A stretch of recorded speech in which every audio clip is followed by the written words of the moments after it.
Hey guys, and welcome back to Trekyards. I'm Captain Foley. I'm Connor Coggins, and special guest today is... Bob Kline. But who's Bob Kline, Stuart? Because he needs a really good introduction for this very special video. Bob Kline is fantastic because he worked on Star Trek the Animated Series, and he created all the ships and aliens you see in in those episodes, and they're all fantastic. He did some fantastic work. And as you all know, we just did a month of mission briefings talking about Star Trek animated ships. We did 4. So we're going to talk to him today about those ships in a little more detail. I just want to throw out there that when we started this month, it was kind of like let's go somewhere a bit different. Never expecting to get you on, not knowing who you are in terms of exactly these ship designs, not expecting to get you on so quick. Yeah. And then Aaron Harvey messaged me saying that you got to get Bob Kline on your show. And I'm like, who's Bob Kline? And he told me, and I messaged you, and here we are now. So and that is honestly out perfectly. It's honestly incredible, and we thank you very much for coming on, because this is such a unique part of Trek history, and as we always want, we want to give the audience, the fan base out there, exposure to who the designers are and behind the scenes thoughts, especially since for a lot of people this is their childhood, and again, wonderful. But Stuart, what is the first ship? The first ship we looked at was the Aqua Shuttle. So this is a shuttle that was specifically designed to go underwater on alien planets. Had a very unique design, and do you remember the Aqua Shuttle, Bob? I do, and I sort of remember the show, the episode too, and there was a seed of that design in the storyboard when I received it, and it was a matter of taking the director, Hal Sutherland, was thinking, and turning it into something that could actually be animated and moved around and serve the purposes of the story. There wasn't too much effort on my part to do anything other than keep it within the Star Trek universe that we knew back then, which was the original series, and make it feel authentic to that, and make it feel like it could do the things that the story required and still look cool. Well, I'm interested then to hear, obviously, for someone like me who's obviously a bit younger, who's had TNG and Voyager and DS9 throughout his entire life, going back to when you designed these things, we had the one show and then a couple of books. There's a very small pool, even though it's very stylized and very classic, a small pool of design to go from. So in designing this, first of all, the idea of an Aqua Shuttle, did that make sense to you? Because they already had a space-faring shuttle, did it make sense to have such, diverse shuttlecraft? Did you think the Enterprise could go underwater, or the normal shuttle could go underwater, or did you just accept it as, they need a boat as well? Yeah, I that was the thinking, and it was my feeling that somewhere tucked away on what do they call it? Is it the dock? It's not the docking bay. What's the name of it? Shuttle bay. They had room for whatever they needed. Plus, there was no reason to believe that if they felt they were going to encounter certain kind of conditions, that they could pick up another shuttle at a space station or a location somewhere apart from the planets they intended to go to.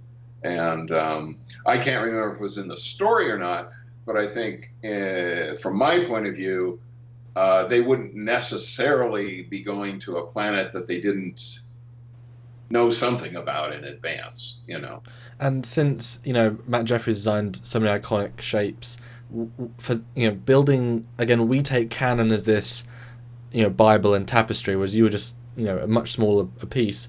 Was there very much an approval process to design another Federation advanced, spaceship? Was that a process, or was it just a case of, your boss said, "Oh, I like that, use it"? What?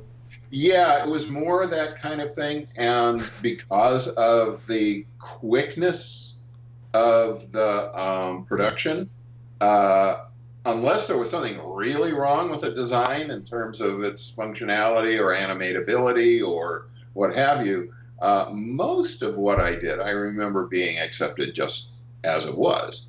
And again, in a lot of cases, there was a seed of the design on the storyboards, and you will see that in some cases. But in other cases, you will also see where the design was done first, because they'd say, oh, we need a ship that does this, or looks like this, or has this story value. And so before I even got the storyboard to do layouts from, I'd be working on the ship that was needed, and then they would fold that back into the storyboard. So when you look at storyboards, you'll see in some cases something that doesn't look anything like what was finally used, and in other cases you'll see something that is obviously a reduced Xerox cleanup of that particular ship, just pasted in, because and in some cases there was this production that was going on at the same time. Like, we'd be doing some designing, they'd be doing the storyboard, they'd leave a space in the storyboard for where the ship is going to be, and then they'd paste in, after the fact, after most of the continuity had been worked out.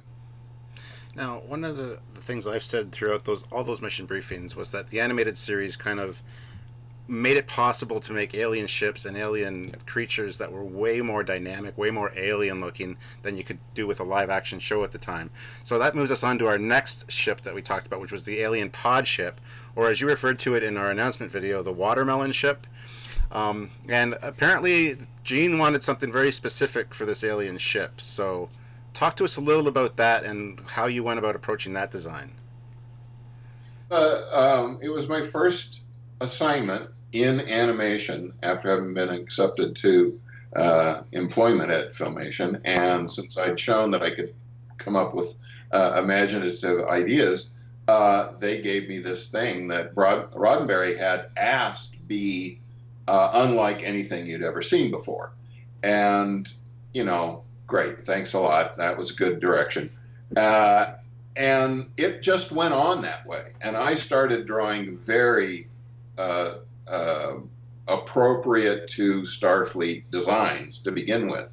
And the art director would say, doesn't look different enough, Don Christensen, at all. And I would say, well, I have to go through these stages, trying to protect myself from a lack of ability to provide what they wanted.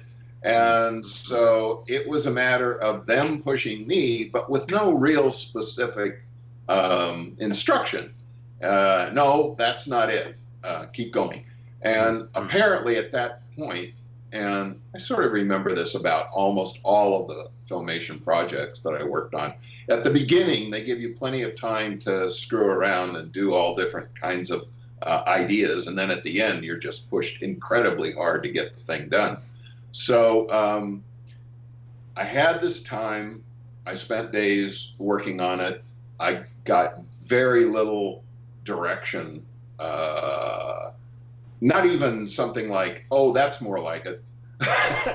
So I just kept going and going and going. And at some point, the idea of it being more organic came to me, rather than not, and it wasn't just out of my own mind. I think someone actually said that. And so I think that's what eventually led to that design. And I look back on the dialogue and from the series, from that episode, and there are a few clues in the dialogue. There weren't a lot of clues in the script description, but that business of hexagonal shapes and looking like it was spun like from spider silk or something, that helped somewhat. But the fact that no one was willing to go down a specific path in terms of direction is what kept me going all over the place until I finally got to that melons on vines thing. Well, we spent 19 minutes, over 19 minutes, discussing the theories and possibilities. It's not the shape you see it in. It could be, tangled. It could be, all these different things. An organic ship, it changes the paradigm. It can grow. It can heal. It can morph. It's a wonderfully odd concept and a wonderfully odd ship. And I know this is one that I really remembered from my childhood, having seen it. So, congratulations on the final design. It's so weird. And the interior of that ship is kind of has a rather broad spectrum as you go from location to location. And some things look more traditionally architectural, and some other things do not. And it was the process of doing one or two wide shot backgrounds and then having other people that were working on the episode do other ones that should relate back to those, but those people were putting their own little spin on it. George Jensen that I mentioned, and another fellow named George Good did some of the additional interior background, and there was a genuine attempt to make it all look like it was of the same design or the product of the same designer. But there were also areas where it kind of strayed, and it was the direct result of not being able to go back and say, okay, this needs to look more like this, and this needs. That was not done, because one of the true things about that episode is that it has more original material in it, scene to scene to scene, cut to cut to cut, than any other episode later on. And much of it was not reusable because we never went back to that ship. Mm-hmm. So it was very expensive in terms of filmation production to do that episode. Well, speaking of reusable, you said, I think in the announcement video, you designed like 100 plus ships or something to get to this design, and you used some of them in later episodes, especially for like the ship graveyard scene and things, which I found very fascinating. So that's awesome that those ship designs still got used. I was delighted. It was a second season episode too, where it finally came around. I don't know if someone had even suggested that this was a good idea to the writer of that episode. It could have happened, because there are other cases of that taking place where a character gets reused because it had already been designed and animated, and it's painted differently is all, but it's basically the same design, but a different alien on a different planet kind of thing. Yeah, change the skin tone a bit, change the hair colour. But one quick question before we go on to the next ship. You said that this is the only ship that Gene had a lot of, personal stake in. He wanted this to be a certain way. Do you know what his final thoughts were on the final piece? I think he was pleased. I did not get to talk to him about it, but that is my best memory, is that this was he was happy that this didn't look like anything else he'd seen before. So all right, so moving along to the next ship we touched on, and that would have been the Kukla ship, the winged snake, if you will, from House Sharper Than a Serpent's Tooth. Really great episode, one of my favorite Star Trek animated episodes for sure, and interesting ship design to say the least. So we had a winged snake hologram over this initial ship shape. So tell us about that. What did the script call for? Did it actually ask for a winged serpent ship design? Yes. It did. Yes. It was one of those stories that was meant to capitalize on the popularity of the concept that aliens were responsible for astronaut theory. Yeah. So it was definitely picking up on that, and that's why it looks that way. And I was just using, the reference of the actual stone carvings and of Kukla and Kukla. You noticed too that it was pronounced differently by different cast members. Yep. I got trouble for calling it Kukla in our episode because that's how Kirk said it, and apparently he said it wrong. But since he's Canadian and I'm Canadian, they just said it was a Canadian accent version. I don't know. And are you both familiar with Kukla, Fran, and Ollie? No. Oh, it was a early television, like late 40s puppet show. Kukla, Fran, and Ollie. So Kukla, as a name, is something that was in his generational knowledge as well as my own. Gotcha. And I'm not certain whether it was accidental or intentional. And I also am not certain if it was the direct result of, the fact that a lot of the recording was done separate from everyone else. Mm-hmm. And perhaps the voice director was not terribly concerned about consistency. I really don't know. So Irv Kaplan was the director of color at Filmation.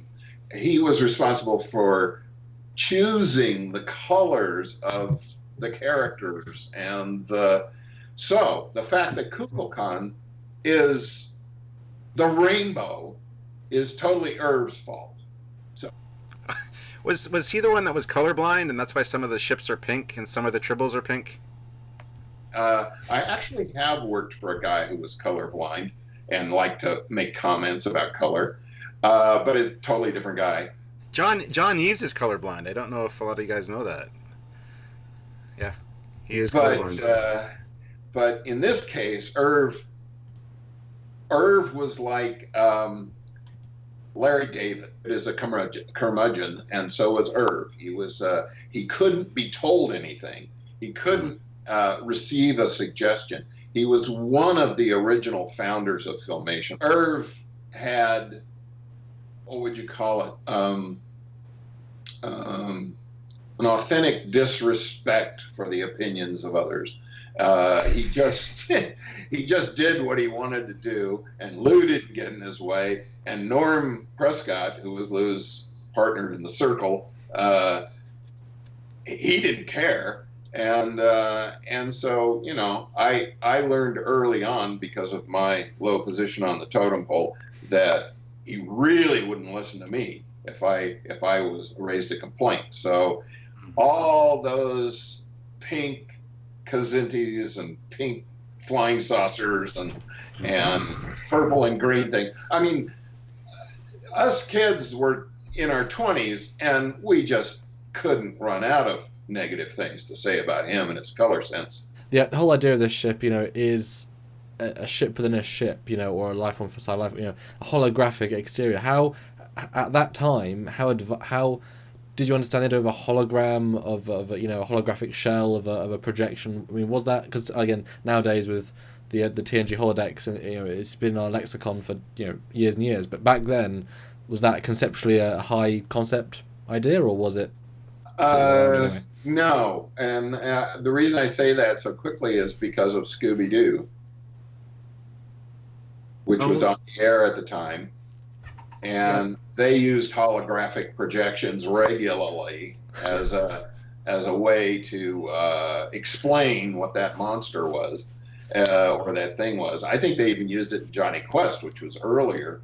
It was a regular thing, and all of us knew that it wasn't possible.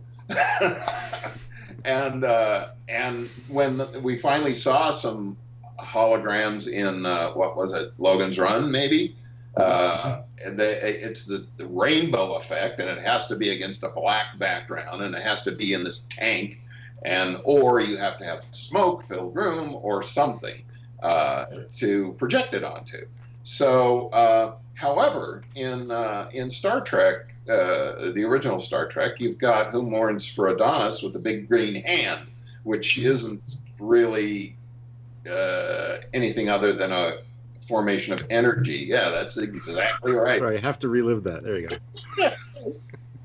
And so, the Kukla projection didn't seem that much different from the big green hand. All right, well, before we move on to the last ship to talk about, I just have a question generally about ship design in Star Trek Animated. Size-wise, was there always a suggestion of size when you were designing these? Like, some scripts probably called for huge ships, like the pod ship, but if there was nothing specific put down on paper, how did you design size-wise compared to the Enterprise? Again, it was story-related.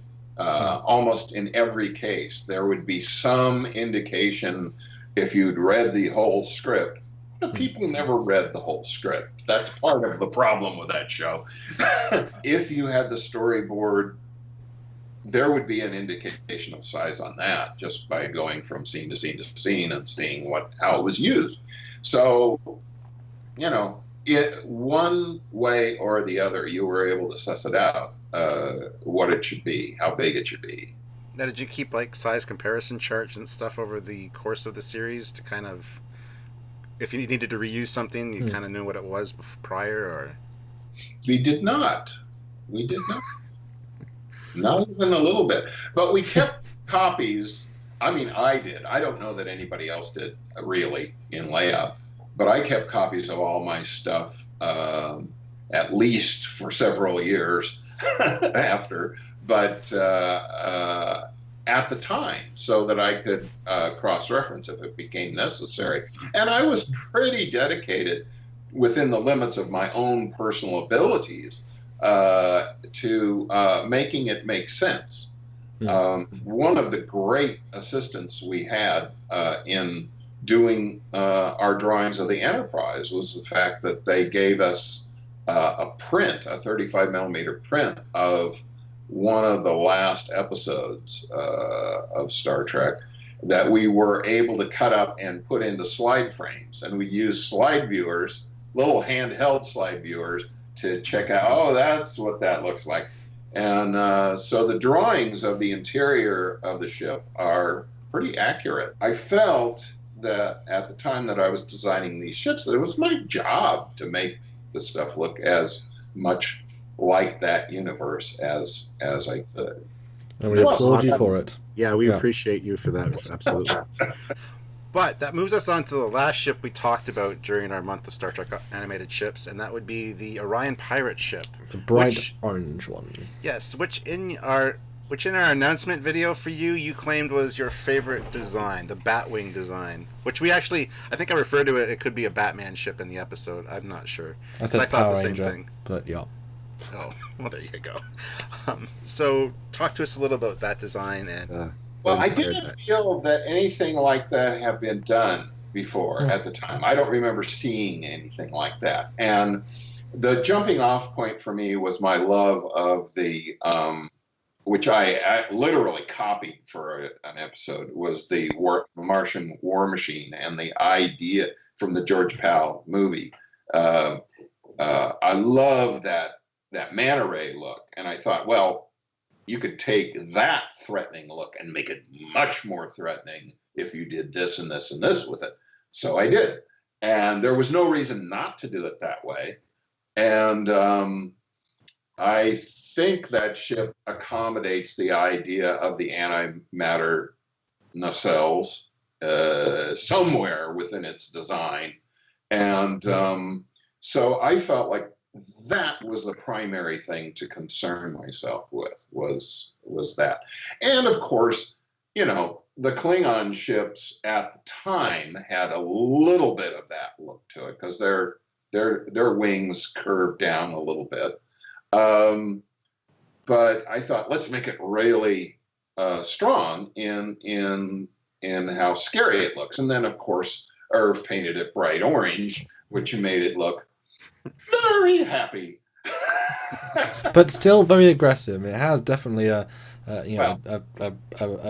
organic, not organic, but animal sense. I mean, this sort of shape was used later in the Scimitar and such, which are very opposing ships. So even though it is bright orange, be colorblind. Just see it for the aggression that it is. That it's meant to be. It could be. It could actually be like a grey but a reflective surface, and it's near an orange dwarf, and it's just reflecting the orange light. And there's one episode, you only see it once. So yeah, exactly. I think we've sort of reached the end of this episode at this point, because we've got more questions on all these ships. But this was the overall sort of to the fans that have loved each episode, to go back and get to the actual perspective, which again we didn't think when we started this a month ago. But Stu, have you got any closing questions before we close out today, and then plan some new episodes, full episodes, to retest you? Rob, to really... I have one question, which I think is on probably a few people's minds, because you just mentioned nacelles. Was there such thing as a pairs rule back then? Two nacelles, and they had to be Whoa. line of sight of each other. Ooh. I just knew there had to be two if it wanted to do warp drive. Ah. Oh, there you go. There is the pairs rule then. Interesting. That's about it. So thank you, Bob, for joining us. It's been a pleasure to have you here. Like I said, you've worked on a lot of shows that were part of my childhood growing up, so it's been a real honor to talk to you today. Thank you. And I think we've got a plethora of ships to do new shows on, and hopefully our modelling team can help make these things even more 3D. So out of the 2D into the 3D, and then, maybe even flesh them out a little bit more. That is what we do here on the show, and I think it's fair to say. And I think a lot of people love us for doing that, showing these ships in a new light, new animations. But anyway, guys, if you like this episode, please click the like button. Don't forget to subscribe to the show, and there's a little bell notification. Click that so you get notified every time we upload a video, because it's all the time. And if you want to support the show, because we have guests all the time, new guests. We keep having new guests, guys. Come on, so we need more and more support to get more and more guests. Patreon or Trekyards.com, either one for monthly or one-time donation. Whatever you can give will help us keep the show going. Thanks in advance. So until next time, I'm Captain Foley. I am Connor Cockins. And Bob Kline. And we'll see you in the future. Bye, everybody. Yes. Bye.